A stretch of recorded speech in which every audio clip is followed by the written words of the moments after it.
Hello मेरे dear student. तो कैसे आप सब? उम्मीद है सब मस्त और स्वस्थ होंगे और अपने एग्जाम के लिए बहुत ही बेहतर तरीके से आप रेगुलर डेली बाय डेली हर एक चीज, हर एक सारा सब्जेक्ट जो भी है वो पढ़ रहे होंगे। और अगर आपका मन अभी भी नहीं लग रहा है तो आप ये समझ लीजिए कि आप अपने आप को कहीं ना कहीं जो भी आप टारगेट सेट किए थे, जिस दिन आपका डेट शीट आया था कि मैं अच्छा नंबर लाऊंगा और आज से रेगुलर पढ़ूंगा, वो चीज आप भूल रहे हैं। ठीक है ना? तो इसको भूलने की जरूरत नहीं है। आप रेगुलर पढ़ते रहिए, डेली बाय डेली हर एक सब्जेक्ट पढ़िए, ताकि आपका जो भी नंबर है वो बेहतर से बेहतर आ सके। ठीक है ना? तो आप घबराने की कोई जरूरत नहीं है। हम लोग धीरे धीरे पहला चैप्टर हम लोग पढ़े, वास्तविक संख्या। उसमें जो भी इंपॉर्टेंट था वो बता दिया गया। बहुपद भी पढ़ के खत्म कर लिया गया। अब हम लोग तीसरे चैप्टर में पहुंच गए हैं, जो कि हमारा चैप्टर का नाम है दो चर वाले रैखिक समीकरण युग्म। ये चैप्टर के बारे में थोड़ा सा बता करके कैसे क्वेश्चन आते हैं ये भी बताएंगे, और ये 1 से 2 वीडियो में खत्म होगा। तो यहाँ पे हमने लिख दिया है पार्ट फर्स्ट। पार्ट फर्स्ट का मतलब ये है कि इसका सेकंड भी आएगा। ठीक है ना? तो आप दोनों वीडियो पूरा इत्मीनान से अच्छे से देखिएगा, और वाकई में बहुत मजा आने वाला है। धीरे धीरे जैसे ये चैप्टर, मैं लगभग 14 चैप्टर है, तो 14 चैप्टर के लिए मैं आपसे केवल समझ लीजिए कि लगभग में 20 वीडियो में पूरे बुक का एक रिवीजन हो जाएगा। और रिवीजन के बाद आपका ऐसा क्लास होने वाला है कि आप देखेंगे तो आप हट नहीं पाएंगे, बिल्कुल आप वहां से हटना ही नहीं चाहेंगे, ऐसा क्लास होने वाला है। तो आप केवल ये 20 वीडियो जो होगा हमारे साथ, ये देखते रहिए, ताकि आपका कॉन्सेप्ट हर एक चैप्टर के साथ जुड़ जाए। हर एक चैप्टर में आप मेरे साथ जुड़ करके और मेरे तरीके को समझ सकें। ठीक है ना? तो चलिए, बिना देरी किए चलते हैं हम अपने नए चैप्टर दो चर वाले रैखिक समीकरण की तरफ। ये क्या है, इसको कैसे हम समझेंगे? तो सबसे पहले कल चर के बारे में हमने डिस्कस कर दिया था कि चर होते क्या हैं। तो चर वे होते हैं जिनका मान बदलता रहता है, जैसे एक्स वाई जेड, ये सब जो होते हैं वो क्या होते हैं? चर होते हैं, इनका मान हमेशा बदलता रहता है। तो अब इसमें दो चर, यानी कि अब क्या आएंगे? तो अभी तक हम जो बहुपद कल पढ़ रहे थे उसमें केवल एक ही चर आया था, एक चर x या y जो भी आ रहा था, एक चर आ रहा था। लेकिन अब क्या होंगे कि इसमें दो चर आएंगे। तो चर का मतलब समझ में आ गया, जिसके मान बदलते रहते हैं। दो का मतलब भी समझ में आ गया कि दो चर आएंगे। रैखिक समीकरण कल बताए थे। रैखिक, रैखिक का मतलब क्या होता है? रैखिक बहुपद कल का बताए हैं। रैखिक बहुपद क्या बताए हैं? तो एक ऐसा बहुपद जिसमें दिए गए व्यंजक की जो चर की अधिकतम घात होती है वो एक होती है, इसी को हम कहते हैं रैखिक बहुपद। तो ये हो गया हमारा क्या? रैखिक बहुपद। लेकिन ये क्या है? समीकरण है। तो अब समीकरण को सबसे पहले समझ लेते हैं। तो समीकरण क्या होता है? तो जब किसी भी बहुपद को, जब कोई भी बहुपद हो, ये 5x+3 मान लीजिए है, यह एक बहुपद है, और बहुपद को हम 0 के बराबर जैसे ही करेंगे तो ये क्या बन जाएगा? हमारा समीकरण बन जाएगा। ये क्या बनेगा? समीकरण बन जाएगा। ठीक है ना? तो कभी भी भूलिए नहीं कि समीकरण क्या होता है। तो जब हम किसी भी बहुपद को शून्य के तुल्य कर देते हैं तो वह क्या बन जाता है? समीकरण बन जाता है। तो ये हमारा क्या हो गया? एक समीकरण हो गया। ठीक है ना? अब हम करते क्या है? तो इसमें हम समीकरण के बारे में पढ़ेंगे। और कैसे समीकरण? तो रैखिक समीकरण, यानी कि इसमें क्या होगा? चर की घात एक है तो इसको हम रैखिक समीकरण कह सकते हैं। पहले अगर ये नहीं रहता तो इसको हम क्या कहते हैं? रैखिक बहुपद। लेकिन जब जीरो लग गया तो क्या हो जाएगा? रैखिक समीकरण। हमें तो दो चर वाला पढ़ना है ना, तो दो चर का मतलब हो गया कि ये हो जाएगा 2x+2y और इक्वल टू 5। ये ले लीजिए, ये क्या हो गया? दो चर वाले रैखिक समीकरण हो गए। और हमको पता है कि चर, जितने भी चर उसमें होंगे, किसी भी इक्वेशन में जितने चर होते हैं उतने इक्वेशन का होना जरूरी है उसे हल करने के लिए। जैसे कि ये क्या हो गया? दो चर इसमें हो गए, तो दो चर में अगर हम इसका एग्जैक्ट मान निकालना चाहते हैं तो एग्जैक्ट मान निकालने के लिए इसमें हमको दो समीकरण भी देना होगा। जब तक इसमें दो समीकरण नहीं आएंगे हम इसका मान नहीं निकाल सकते आसानी से। ठीक है ना? तो हम इसके लिए करेंगे क्या? एक और समीकरण लिखेंगे, x+y = 3। ये लिख लिया गया। मान लीजिए ये 2y हो गया। ऐसे समीकरण लिख लिया गया। अब इसका हमको मान निकालना है कि क्या होगा इसका मान। तो इसका मान निकालने का हमारे पास चार विधि होते हैं। एक तो ग्राफी विधि होता है, एक प्रतिस्थापन विधि होता है, एक विलोपन विधि होता है, और एक वज्र गुणनखंड विधि होता है, जो कि आपके सिलेबस से कट गया है। ठीक है ना? तो ये तीन विधि जो है हम लोग पढ़ने वाले हैं, इसमें बहुत ही इंटरेस्टिंग विधि है, आप इसको अच्छे से समझिए। तो सबसे पहले ये आप समझ गए दो चर वाले, यानी कि एक समीकरण में दो चर आएंगे। रैखिक का मतलब क्या हो गया? कि इन दोनों चरों के घात जो होंगे वो 1 होंगे। समीकरण भी बता दिया गया कि जब बहुपद को हम 0 के बराबर कर देंगे तो क्या हो जाएगा? वो समीकरण बन जाएगा। और युग्म का मतलब ये हो गया कि दो जब चर आ रहे हैं इसमें तो हल करने के लिए दो समीकरण मिलेंगे। युग्म का मतलब होता है जोड़ा। युग्म का मतलब क्या होता है? जोड़ा। आप लोग भी युग्म बनाते हैं ना क्लास में, कि हमारा संगतिया है, वो हमारा संगतिया, फलाना संगतिया, इधर उधर करते हैं तो संगत बनाते हैं, यानी कि दोस्ती, यानी कि दो अगर चर किसी भी समीकरण में 2 चर आ गए तो उसको हल करने के लिए, उनका मान निकालने के लिए हमारे पास 2 समीकरण होने ही चाहिए, ठीक है ना। तो चलिए बात करते हैं हम अब इसमें हमको पढ़ना क्या क्या है और कैसे कैसे क्वेश्चन आते हैं। तो सबसे पहले इसका व्यापक रूप देख लीजिए कि होता क्या है इसका व्यापक रूप। तो 2 चर वाले रैखिक समीकरण का व्यापक रूप जो होता है वो a1x प्लस b1y और प्लस c1 इक्वल टू 0 हो जाता है, ठीक है ना। c1 इक्वल टू क्या हो जाता है 0। और इसमें युग्म की बात की जा रही है, किसकी बात की जा रही है, युग्म यानी कि जोड़े में आएंगे। तो एक और समीकरण लिखेंगे तो क्या होगा a2x प्लस b2y और प्लस c2 इक्वल टू 0। ये दो चर वाले रैखिक समीकरण हैं और ये जोड़ी के रूप में आते हैं, 2 समीकरण आएंगे, ठीक है ना। अब इसको हल करने के लिए हमारे पास कुल 4 विधियां हैं, हमें 3 विधियां ही पढ़नी है। उसमें होता क्या है, जैसे कि मान लीजिए क्लास 9th में आप बहुत ही अच्छे से पढ़े होंगे कि 2x प्लस 5 या x प्लस 5 अगर एक दे दिया गया, x प्लस वाई बराबर 5, x प्लस वाई बराबर 5 दे दिया गया और इससे कहा गया कि इसके मान निकालिए, तो आपको पता होगा कि इसके कितने हल होंगे, कितने मान निकाले जा सकते हैं। तो इसके अपरिमित रूप से अनेक हल होंगे। कितने हल होंगे, अपरिमित रूप से अनेक, क्योंकि आपको पता है कि ये केवल एक ही समीकरण अगर दिया जा रहा है तो यहाँ से हम मान निकालें तो मान क्या होगा, अगर x बराबर हम 0 रख देते हैं तो y बराबर क्या हो जाएगा, x बराबर 0 रखने पर ये क्या देगा, y बराबर 5 दे देगा। अगर x बराबर हम 1 रखते हैं तो क्या देगा, रखने पर क्या दे देगा, ये क्या दे देगा, तो 1 प्लस वाई बराबर 5, यानी कि y बराबर क्या हो जाएगा 5 माइनस 1, यानी कि y इक्वल टू 4 हो जाएगा, ठीक है ना। इसी तरह से जितने भी हम x के मान रखते जाएंगे उतने y के मान मिलते जाएंगे, ठीक है ना। तो इसी को हम कहते हैं कि जितना मान आप रखेंगे उतने मान आ जाएंगे। तो कहते हैं कि एक चर वाले रैखिक समीकरण में अगर दो चर वाले रैखिक समीकरण में अगर हम देखें तो इसके हल कितने होंगे, तो अपरिमित रूप से अनेक हल होंगे। लेकिन जब युग्म आ जाएगा, यानी कि मान लीजिए एक आ गया एक्स वाई बराबर 2 आ गया, ठीक है ना, ऐसे दे दिया गया, तो अब इसके कितने हल होंगे, यानी कि दोनों को एक साथ जब हल करेंगे तो कितने हल होंगे, तो इसके 3 कंडीशन हो सकते हैं हल ज्ञात करने के, यानी कि 3 हल मिलने के 3 कंडीशन हो सकते हैं। क्या क्या, तो ये या तो ये क्या होगा, एक हल मिल सकता है, एक हल होगा, या दूसरा क्या होगा, कोई हल नहीं होगा, यानी कि इन दोनों का कोई हल ही नहीं होगा, कोई हल नहीं होगा, एक हल होगा या कोई हल नहीं होगा। और तीसरा क्या हो सकता है, तो अपरिमित रूप से अनेक हल हो सकते हैं, अपरिमित रूप से अनेक हल होंगे, अनेक हल हो सकते हैं, ठीक है ना।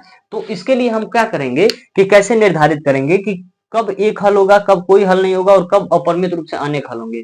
तो इसके लिए ग्राफी विधि जब आप करेंगे तो इसमें आप ग्राफी विधि बनाने के लिए ये सबसे पहले आपको पता है कि 0,5 हो सकता है, ये क्या हो सकता है 1,4 हो सकता है। तो अब इसका ग्राफ जब बनाएंगे तो आलेख सबको पता है कि 1 होता है, 2 होता है, 3 होता है। ये क्या होता है, 1 होता है, 2 होता है, 3 होता है और ये भी 4 होता है, और बीच में क्या हो जाता है 0,0 होता है, ठीक है ना।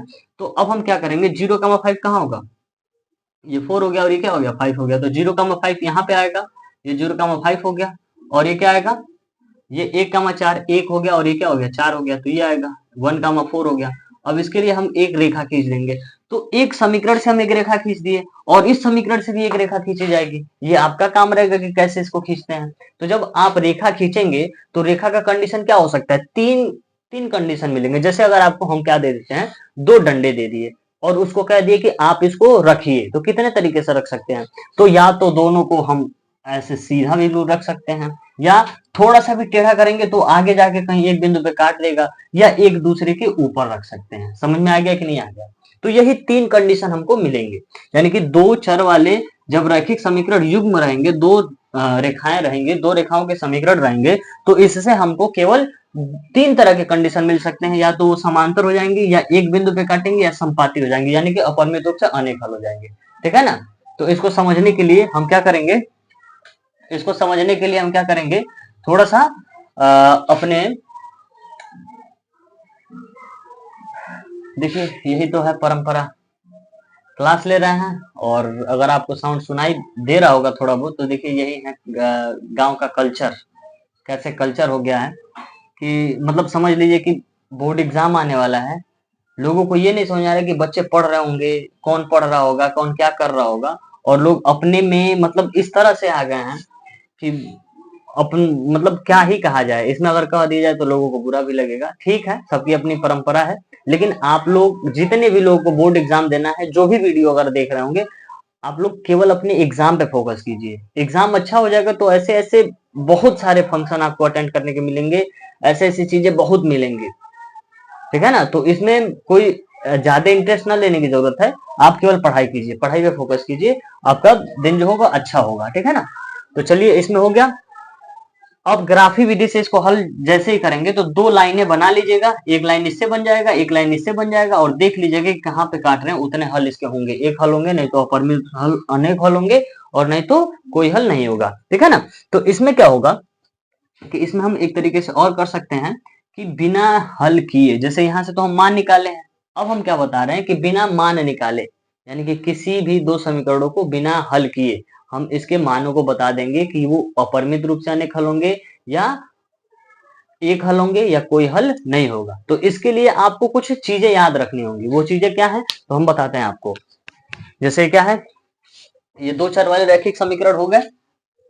अब इन समीकरणों में, हर एक समीकरण में जो भी दो चर वाले आएंगे उसमें होगा क्या, तो ये x का गुणांक यहां से, y का गुणांक यहां से, और ये अचर, ये x का गुणांक, ये y का गुणांक, और ये अचर, तो सबका क्या करेंगे हम अनुपात ले लेंगे। यानी कि ये क्या हो जाएगा a1 अपान a2 हो जाएगा, फिर क्या होगा b1 अपान b2 हो जाएगा, और क्या होगा c1 अपान c2 हो जाएगा। तो होगा क्या, कंडीशन क्या हो सकता है, तो हो सकता है कि a1 अपान a2 जो हो वो b1 अपान b2 के बराबर ना हो, ये हो सकता है।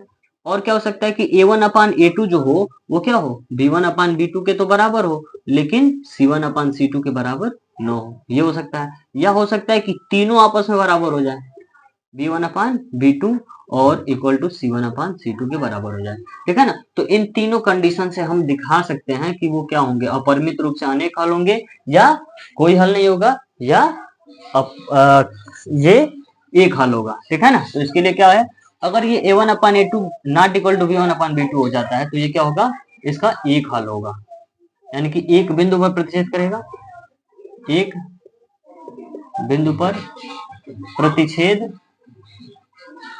प्रतिच्छेद करेगा, और क्या होगा इसका एक हल होगा, एक हल होगा।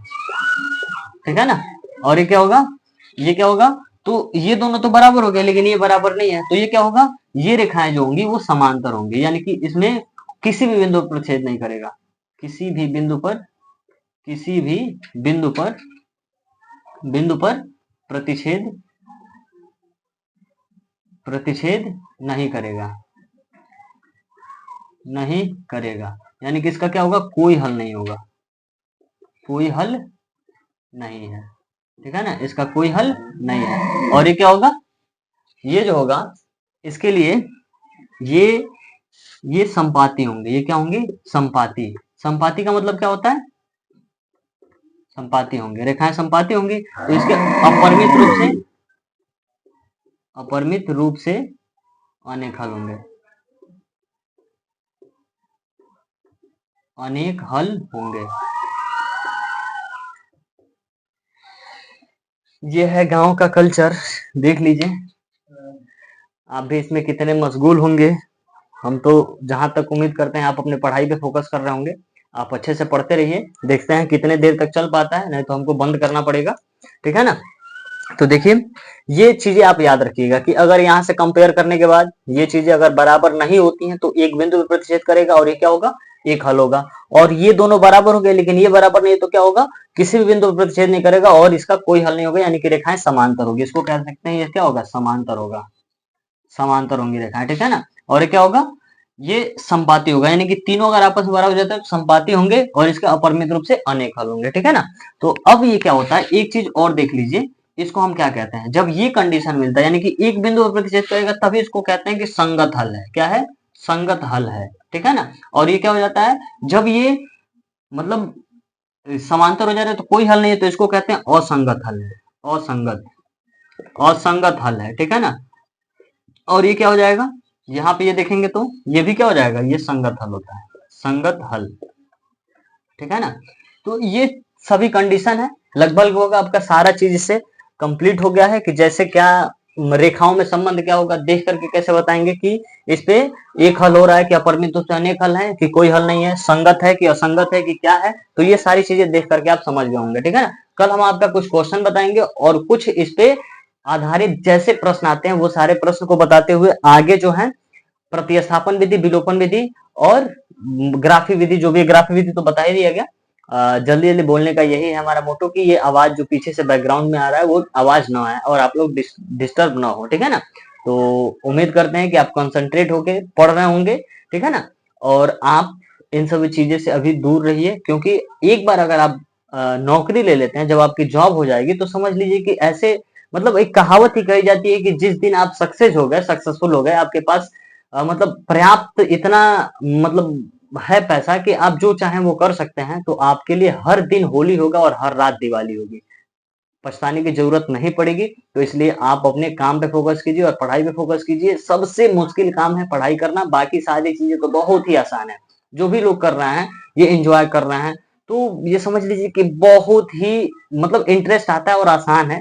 और पढ़ाई कहीं ना कहीं मुश्किल है, लेकिन जो आज पढ़ेगा वो आगे जाकर के आज से 5 से 6 साल बाद वो हंसेगा, और जो आज मतलब समझ लीजिए अपना टाइम पास कर रहा है वो रोएगा। किसी दिन आपको इसके बारे में डिस्कस करके जरूर बताएंगे कि क्या पढ़ने से फायदा और क्या नहीं फायदा है। चलिए काफी शोर हो रहा है, इसलिए हम अपने वीडियो को यहीं समाप्त करते हैं। इतना चीजें आप समझ लीजिए। मिलते हैं अगले वीडियो में प्रश्नों के साथ। धन्यवाद।